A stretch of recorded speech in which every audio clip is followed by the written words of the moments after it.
Hey, how are you playing Street Fighter 6 without a controller? Without a controller? What are you like? I've got my controller right here. Dude, I can see there's nothing underneath your fingers, you're just tapping on the table. Why would I do that? You're just not looking hard enough. Mate, I'm not blind, I can see it, there's nothing there. The insanely popular Snackbox Micro is back with a hot new look, better buttons, USB-C, customizable artwork, and to top it all off, PS5 support. Ready for the release of Street Fighter 6, it's easily set to be the most popular fight stick this generation, but if it's not a pad and it's not an arcade stick, then what is it? Well, I'm NihongoGamer, and if you've heard that these all-button fight pads are the best type of controller for fighting games, you're in luck, because the rumors are true.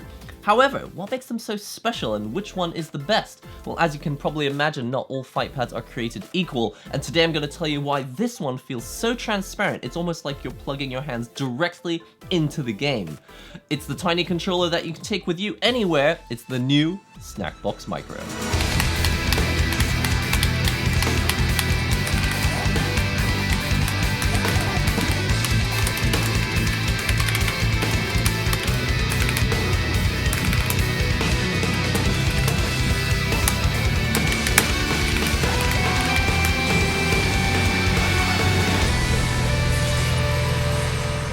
All-button controllers are the natural solution to an ongoing war between the arcade stick and the pad controller. Take the large, easy-to-press action buttons of an arcade stick, replace the lever with what is essentially a giant D-pad that's been split into individual buttons, and what you have left is basically the best of both worlds. But believe it or not, big buttons and a major reduction in misinputs aren't even the main reason why the Snackbox Micro is so special. By the way, thanks to Junk Food Arcades for providing the unit that you see here. They didn't ask me to say anything specific, and all opinions are my own. There are plenty of videos I could make just about the benefits of all-button controllers in general, but the reason that the Snackbox Micro is so popular is because of its tiny, ultra-portable size. Hardware like this arcade joystick, 8-way lever, Sanwa JLF, just doesn't really fit into a small arcade enclosure, and even if it did, you're better off with one of these large arcade sticks because they're heavy and all of that lateral motion doesn't translate into the controller shifting about in your lap. The new Micro has convenient strap hooks which add just 1/4 of an inch to the original. At 10 by 5 inches and only 1/2 inch thick, the Micro form factor doesn't just destroy the competition in terms of size and portability, it hits the sweet spot dead on for playing on a cluttered desk or on your lap. And if you prefer to spread your legs a little further, you can still buy last year's XL edition or head to GitHub and download plans for the Footsie, a 3D printed case that's also compatible with the new Micro. But we're getting ahead of ourselves here. Why are pro players switching to leverless controllers anyway? Because they're cheaters, that's why. Even after Capcom removed the controversial Dragon Punch shortcut from controllers like this one, they actually changed the controller rules for tournaments, effectively putting the shortcut back in. Okay, I'm just joking about them all being cheaters, and we can talk about shortcuts later, but the real reason the Micro and other leverless controllers are so popular is this. On the right, 8 action buttons perfectly aligned to the spread of the human hand, and on the left, 4 directional buttons for left, right, crouch, and jump. This almost completely eliminates things like the misinputs you'd get on a traditional arcade stick. When fighting games originally began in the arcades, you had no choice but to get good at complicated technical inputs using a joystick, and there's a lot that can go wrong. When you're simply walking left and right, tilt any more than 20 degrees in the wrong direction, and instead of safely stepping into range, you could end up jumping into the hug of death.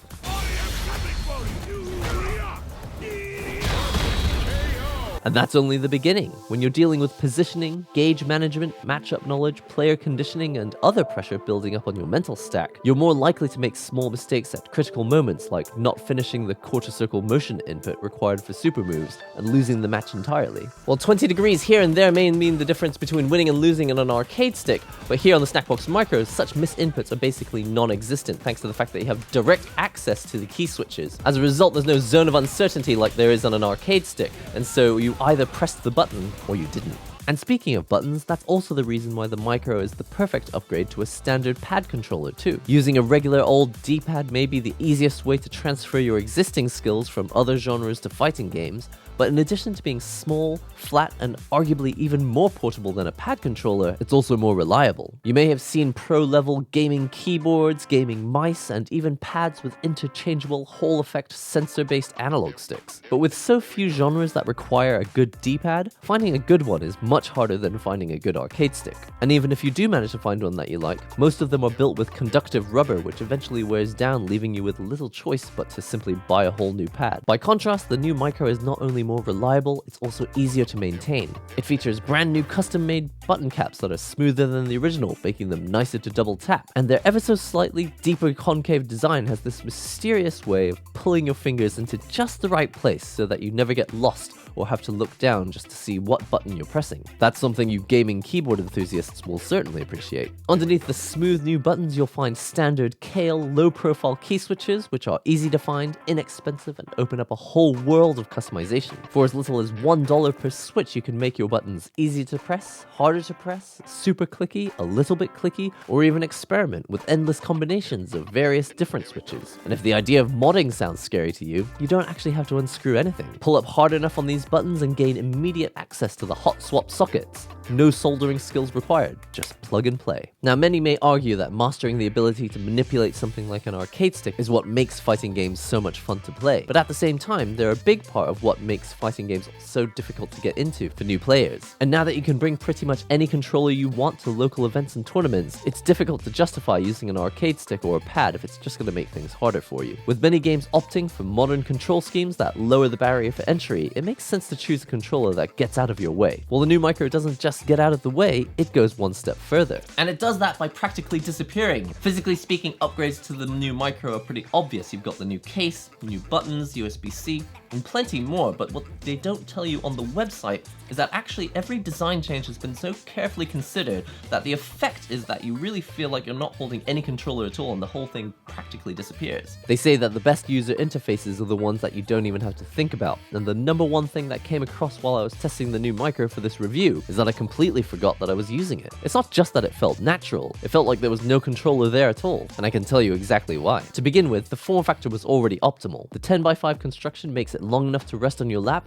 but short enough that you don't feel like you're balancing a plank of wood on your lap. Then there's the height. Instead of falling into the trap of making the controller bigger just to provide somewhere to rest your palms, the Micro extends no further than the lowest button, and this encourages you to play with your hands raised, with your fingers resting only lightly on the buttons. The result? You feel like you're in an anime with floating screens and holographic keyboards. But hang on a minute, isn't the lack of wrist space a bad thing? On a traditional arcade stick, yes, since they have to be so thick just to fit the arcade hardware into the case, the only way to deal with the edges digging into your arms was to make the surfaces as wide as possible or to give them an inclined surface. But for all button controllers, it's the opposite. First of all, locking your wrists in place while playing is a surefire way to cause yourself injury, since you're relying entirely on muscles in your forearms to hold buttons down. By keeping your arms raised as if you're playing the piano, you let the weight of your arm do the work without creating unnecessary tension. You should absolutely let your arms rest in between matches, but any leverless controller with built-in space for your wrists simply encourages you to form bad habits and feel more conscious about the device itself. The second thing is that the further your arms are away from your body, the more work you have to do to hold things up. By keeping the Snackbox Micro only as small as it needs to be, you can bring it right up against your body so that you can have your arms right here, not out there where you have to hold things up and put more effort in. Controllers that have wrist rests that are built in just don't have that option. So the Micro naturally encourages you to play more ergonomically, but when you do rest your hands on it in between matches, you notice subtle changes there too, like the smooth feel of the new art case, which matches the smoothness of the new buttons. Even when resting or running your hands over the edges, you notice that they've rounded the edges perfectly. Most arcade sticks are built without much thought for the player, and so they're heavy, rectangular boxes with hard edges and corners that can seriously hurt if you bump into them. The Micro? I'd happily wear this on a shoulder strap, with no fear that swinging it around is going to hurt me or anyone nearby. Now, the upgrade to the RGB lighting is pretty obvious since the art case is transparent, but what you may not realize is that underneath the top layer, the rest of the case is actually frosted so that the light from the LEDs is more spread out. One more hidden upgrade, which is a major quality of life improvement, is the ability to customize the RGB settings using a smartphone app. Make changes to LED brightness, animations, different colors for when you press or release the buttons, and if all that wasn't enough, you can even use the app to make changes to the SOCD cleaning rules so that you're compliant with current tournament regulations. One more very welcome upgrade is the included USB-C cable. The original used micro USB, which was harder to plug in, and the cable itself wasn't very good. The cable that ships with the new Micro is braided, durable, and angled so that it runs along the edge of the case instead instead of falling awkwardly between your legs. It even comes with a Velcro loop to attach it to the strap hooks, which will hold it in place. So, it's the perfect leverless controller and nothing else comes close, right? Well, I wish I could say that, but there are still a few areas where the Micro falls short. First of all, look at the Snackbox Micro. Do you have any idea what these buttons do? Unfortunately, there's no default artwork inlay, so we don't actually have labels for these buttons or for the control panel buttons here at the top. Honestly, it only takes a couple days before you know exactly where all the buttons are, but on day one, or for people who are brand new into fighting games, or if you're buying it as a gift for someone, on the first day they're going to be a little bit confused. Then there's this control panel. You only really need two buttons up here, one to pause the game and one to reset the stage when you're in training mode. But in order to give you quick access to the home, share, L3, R3, touchpad, and the start button, they're all squashed together with these tiny little buttons that actually kind of hurt your fingers to press them still. They're much smoother than they were on the original version, but they are still hard plastic nubs, and if you're going to be pressing this button every few seconds, that's going to get pretty tiring pretty quickly. Oh, and this final button here is just legacy. You only really need it to synchronize with the smartphone app, so it doesn't really need to be right here on the front of the controller. And one more thing that's a bit of a shame, but pretty much the same as all the controllers out there, is that you have L3 and R3 up here on the top row, but they're really tiny. You can't actually press them in the middle of battle. But in Street Fighter 6, you can now assign L3 and R3 to pretty much any shortcut in the game. So if you want extra action buttons when you're playing in a match, it would be really nice if L3 and R3 were over here, right with the rest of the action buttons. But again, that's not really a Micro thing. Pretty much all controllers are like that. The new Micro is of course compatible with PS5, which is great if you're heading to events and tournaments, but do keep in mind that like most leverless controllers, it's using a Brook PCB, which is not officially licensed. Brook has an incredible track record when it comes to firmware updates, but officially licensed options are becoming increasingly common if that's something you're looking for. Lastly, I treat my controllers quite poorly, and so I do prefer that they have strong construction. But like most other ultra slim controllers, the Micro places buttons directly onto the PCB. That means every time you slam a button hard or drop the controller face down, the impact is going to go directly to the PCB, which is the hardest part to replace, of course. Still, I was never that careful with the original Micro, and in 2 years of use, I've still never had any durability issues. Listen up guys, that's all for the new Snackbox Micro. It's an insanely popular controller, and it's only set to get even more popular now that it's got this brand new case where you can customize the artwork, see the LEDs straight through it, brand new buttons, USB-C, and so much more. But they are quite a small company, and so it's actually quite difficult to get your hands on one, so make sure you keep your eyes on the website so that you can actually see when they open pre-orders for the next batch of production. If you have any questions about the Snackbox Micro, be sure to ask me in the comments section below, or you can find me on live streams. I'll be live streaming here on YouTube every now and then, playing fighting games and that sort of thing on the Snackbox Micro and other controllers. Feel free to pop in and ask me a question anytime. Subscribe if you loved it, like the video if you haven't done so already, and let me know, what's the best type of controller? Is it an arcade stick? Is it a pad controller? Or is it something like this? An all-button controller like the new Snackbox Micro. Be sure to check out this video next if you absolutely love controllers. That's all for now. I've been NihongoGamer. I'll see you real soon.